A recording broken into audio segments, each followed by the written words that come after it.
Welcome to the Psych Central podcast, where each episode features guest experts discussing psychology and mental health in everyday, plain language. Here's your host, Gabe Howard. Hello, everyone, and welcome to this week's episode of the Psych Central podcast. And today I will be talking with Pauline Dakin, who is the best-selling author of Run, Hide, Repeat, a memoir of a fugitive childhood, which tells the true story of her mother's misguided belief that their family was in constant danger. Her book also won the prestigious Edna Stabler Award for Creative Nonfiction last year. Pauline, welcome to the show. Thanks for having me, Gabe. Well, it's an amazing story. Normally I say, hello, thank you for being here. It's wonderful. And we make pleasantries, but I want to jump in. I became aware of you by reading, I believe, a New York Times article on your book. And I absolutely had to know more. First off, can you tell us just maybe like a brief synopsis of what the book is about, and then we'll get into the details. Okay. Well, my brother and I grew up with some very strange things happening. Twice my family disappeared. So it was me, my mom, and my brother. And twice we moved away without telling anybody and started a new life. And of course, my brother and I would always say, why? What's going on? Why is everything always so secretive? We were always told, you can't talk about this. Don't talk about that. And the answer was always, well, when you're older, I'll tell you. And then when I was 23, my mom and a longtime family friend named Stan Sears met me in a motel room halfway between where I was living and my mom was living.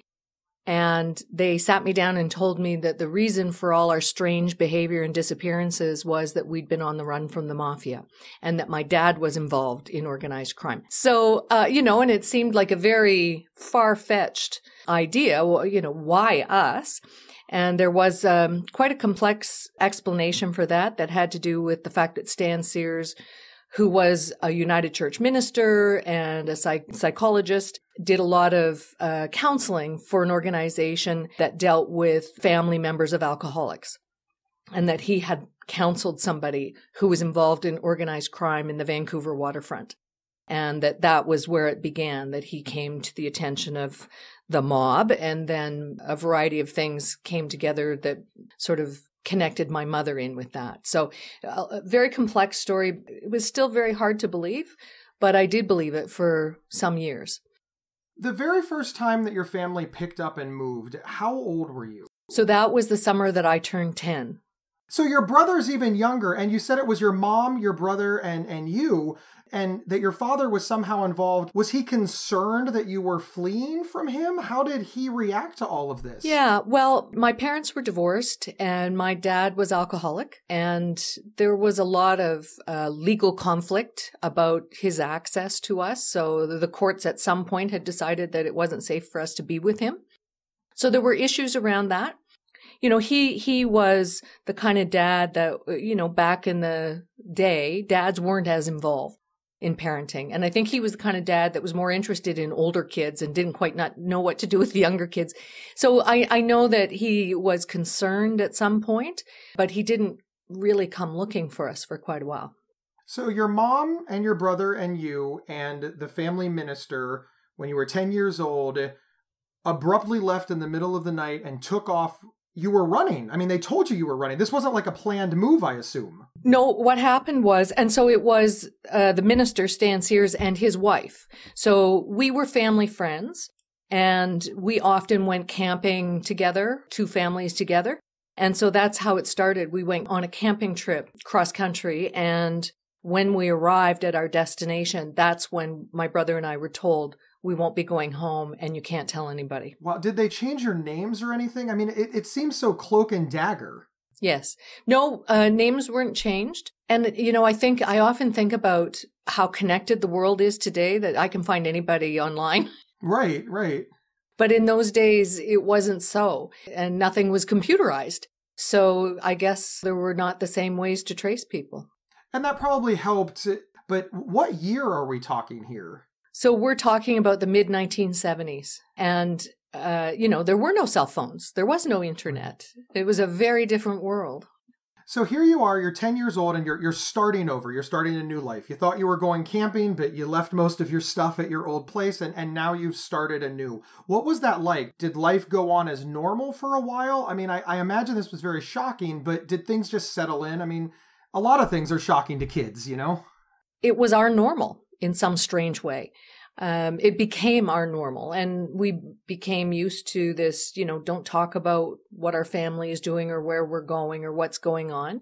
I mean, we always thought it was strange. We always tried to say, what's going on with our weird family? But yeah, it just became kind of the thing that you would just sort of shrug and go, oh, their mom goes again. In other respects, we had a very stable home. I know that sounds like a crazy thing to say, but my mom had a beautiful Sunday dinner on the table every Sunday. It was sacrosanct. You didn't miss Sunday dinner. She played catch with my brother in the backyard after dinner every evening when he was trying out for the baseball team. We were up early before school to do drills for our math. So there was a lot of stability and support. And my brother and I have talked a lot about this and said there was never a moment that we didn't feel loved and cared about. And I think that that's very protective for kids. So even in the midst of all of this chaos that, with these moves and other bizarre things going on, there was some consistency and some sense of stability around being cared about. And how long did this new life last before you moved again? And what was that move like? Was it in the middle of the night? Did you go camping again? Yeah, no. So this time I was 13. So we only stayed a few years. And my brother was 11. My mom said, okay, we're going to move again. And I'm sorry that the way that happened last time. And I won't, do that to you again. But it's a secret. You can't tell. And so she was going to sell the house that we were living in. And we just weren't allowed to talk about where we were going. And so the house finally sold. And Stan and Sybil Sears, his wife, had already moved away a few months earlier. And we were going to join them, this time at the other end of the country. So we'd gone from coast to coast now. And that, I have to say that was the most difficult move for me, but by far. I was a 13-year-old. I had great friends. I loved my school. It just felt like it had become a good place for me. And then just to sort of get ripped away from that, I found very, very hard. And I went to a new place that was a smaller community. It was a smaller town. And in fact, in the neighborhood that we moved to, nobody could remember anybody moving into the neighborhood. And none of the kids my age could remember anybody ever moving in. It was just, one of those more small town places. So it was tough. And the way that you make friends is by sharing details of your personal life. And this was expressly prohibited. So now all the kids at your new school are like, hey, where are you from? What are you doing here? And you're like, shh. Yeah. What was that like? Oh, that was a huge issue for me because this was a town. It had a pulp mill. It didn't really have a lot of things to recommend it. At least the people who lived there didn't think that. And, I kind of agreed with them. And so people would say, well, why would you ever move here? And I thought, yeah, I wouldn't have if it had been my choice, but you couldn't say that. And I said to my mother, what am I supposed to say when they say, well, why would you ever move here? And she said, just tell them, that we wanted to live by the ocean again, which just sounded like such a lame thing to say as a 13-year-old. Well, we wanted that to live by the ocean. It was hard. And yes, having a secret that you're keeping is like putting a wall between you and everybody around you. And I didn't really understand that until really I stopped keeping that secret. And suddenly I felt this huge relief and I could allow people to really know me. And so my relationships improved dramatically as a result. We'll be right back after we hear from our sponsor. This episode is sponsored by BetterHelp.com. Secure, convenient, and affordable online counseling. All counselors are licensed, accredited professionals. Anything you share is confidential. Schedule secure video or phone sessions, plus chat and text with your therapist whenever you feel it's needed. A month of online therapy often costs less than a single traditional face-to-face session. Go to BetterHelp.com/Psych Central and experience 7 days of free therapy to see if online counseling is right for you. BetterHelp.com/Psych Central. So eventually you become an adult. Do you go off to university? Do you go off to... What happens to adult Pauline? So yes, I went off to university, got my own place. I became a reporter. And so I was a new, very young reporter at the time I got this phone call from my mom. Hey, I know that you've been very frustrated about all the secretiveness in our lives and so on. It's time to tell you. So that's what was going. I was just about to graduate from university. I'd been working part-time for a newspaper as a reporter, and I was about to start full-time. And that's when the call came, and I learned this crazy story. And here you are, you're in a motel, your mom is there, Stan is there? Yes. And the two of them together tell you about the danger, the mob, the running, and just the whole dramatic story. Yeah. What's the first thing that went through your mind? Well, the first thing was, this can't be true. But why would these two people who are Stan was like a dad to me. He was wonderful to us as kids, because our dad was never around. And so it's like, this cannot be true, but these are two wonderful people who really care about us. They're respected in the community. They have responsible jobs. Like, why would they make this up? So it was just mind blowing to me. And then they started saying, hey, do you remember the time that this happened? Do you remember the time that happened? And they started sort of putting these puzzle pieces together, convincing me that this was true. And it was somewhat convincing. I mean, I was still struggling with it, but ultimately I decided, if I can't believe these two people who have never been anything but trustworthy and supportive in my life, then who could I ever believe? So I guess I decided to believe it, despite the fact I really was struggling. My second thought was, if this is true, maybe I should go to Australia and try to get lost. If it is true, you're potentially still in danger. But if it's not true, your family lied to you for half of your childhood. Yes. So your choices are not great. Yes.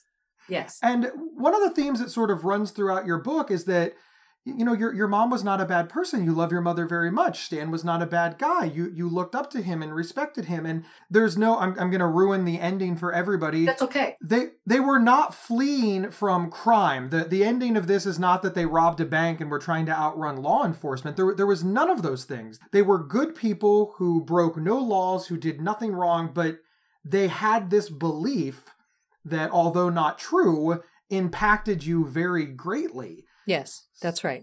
And you're trying to put this together. So you're stuck between a rock and a hard place on what to believe, but eventually you start trying to put this together and prove definitively about whether or not you're in danger or about whether or not your mom is wrong. Can you talk about that a little bit? Yeah, well, I mean, it just became harder and harder to continue the belief in this. And, part of it was that Stan had gone inside. So he had essentially disappeared into a secretive world that was kind of like a protective custody situation. But anyway, it's a very complex world, and it was a big part of the story. And then my mother had decided she was going to go inside. And the big surprise was, by the way, Stan and I have been in love for years. We've never done anything about it, but Sybil has decided not to go inside. We want to be together. And I'm just, my head is spinning. And eventually I reached the point that I just had to know. And so I kind of did a sting where, the problem with a secretive thing is it's very hard to prove something is true or not true, because every time you say, well, what about this? Well, that's a secret. So there's no way to prove or disprove the secret. So I pretended my house had been broken into, and I called my mother at a time. So Stan used to come out to visit her from inside. And at a time I knew he was visiting her, I called her and said, my house has been broken into. What should I do? And she said, I'll call you right back. I'm going to talk to our friend. And of course, you talk that way because your phone is probably bugged, right? I hang up and I wait for her to call me back. And it was just excruciating. And then she called and she said, yes. He says that 2 people have been picked up outside your home. They broke in. They were looking for certain things. They'd been following you. They had photographs of you. So, all this crazy stuff. And in that moment, I knew none of it was true because there hadn't been a break-in. It was just like having the rug pulled out from under you. And so eventually I confronted them, and they were very upset, mostly because they were afraid that if I didn't believe the story, I would not take precautions to protect myself. And so it began a time that, we still all loved each other very much. I still loved my mom. I don't know. I was struggling more with Stan, but we were looking at each other from across this abyss of this story that they believed deeply and I could not any longer believe at all.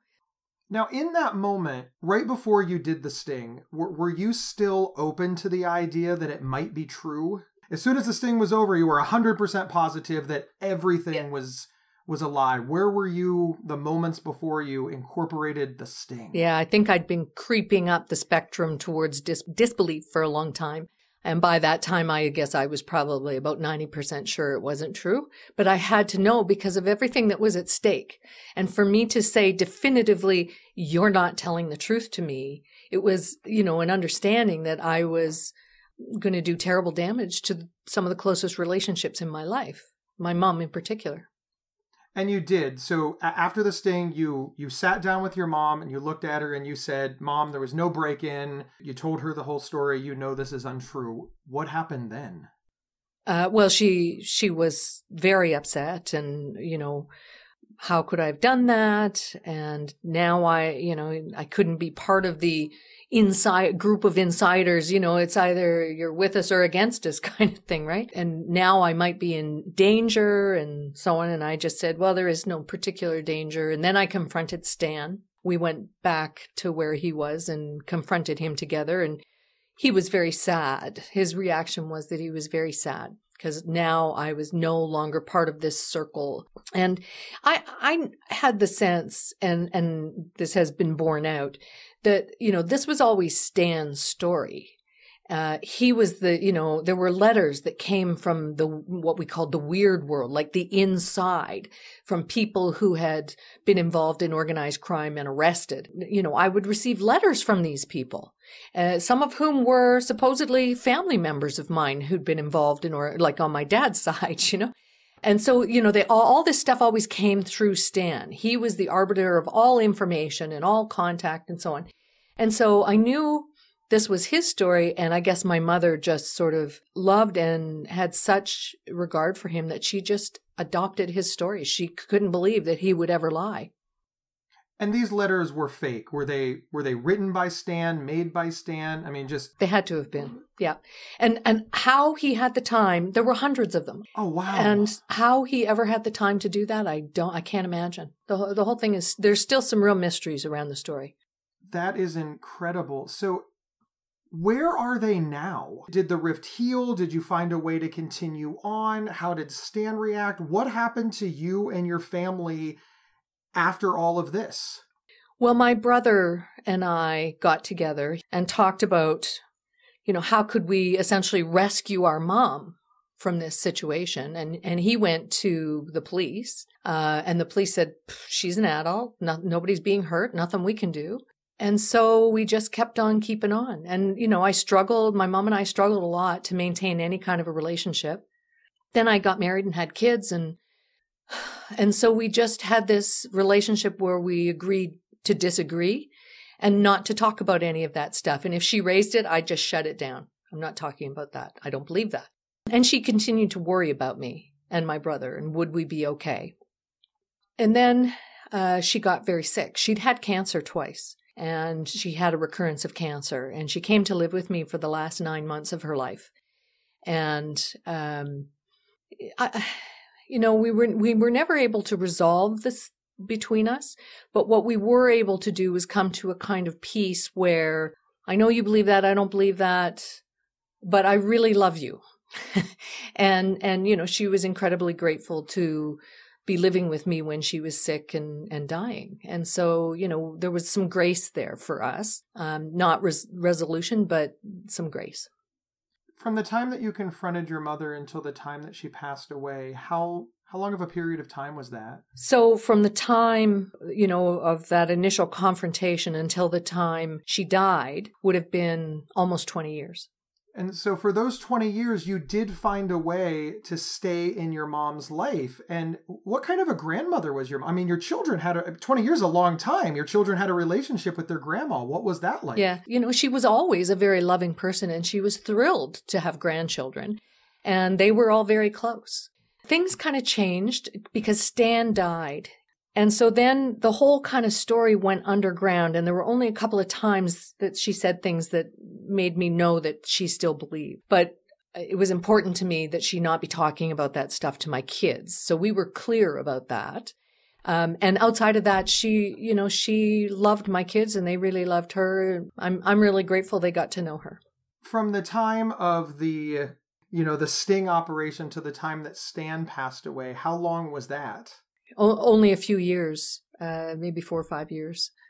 So your mother outlived Stan by 15 years. So did your mom and Stan's marriage end in divorce? Well, they never got together, really. They wanted to be together. They wanted to go inside and be together in protective custody. But that never happened. And so, she would see him on these visits, and he would phone her and so on. Yeah. So the way she found out that he had died was that she got a letter from his wife. So he had never, he was still in his primary marriage at the time he died. This is absolutely incredible. And it's all chronicled in this book, Run, Hide, Repeat, A Memoir of a Fugitive Childhood. And from a personal level, you had to recall all of this. What was that like for you to relive all of this in writing the book? You know what? It was a very hard time, but I think you just reach a certain age, and I had spent, a long time just thinking, okay, forget about this. This was a terrible thing. It happened, but forget about it. Put it behind you, move on, focus on your family and your career and so on. And that's what I did for a long time. But then I think at some point you just have to stop and shake your head and say, what the heck was that? What happened there? And so, I began to think about it, and then I began to write about it as a means of trying to sort it out for myself, and knowing that someday I would want to tell my kids this in a way that wouldn't make them hate their grandmother, who they loved so much. I wanted to be able to tell them about this in a very nuanced way within a context. And so that's why I started writing. And actually, it was while I was writing, I was doing research, thinking, so what could have been going on with Stan? I was a health reporter for the national broadcaster in Canada for a while. And so I read a lot of medical journals.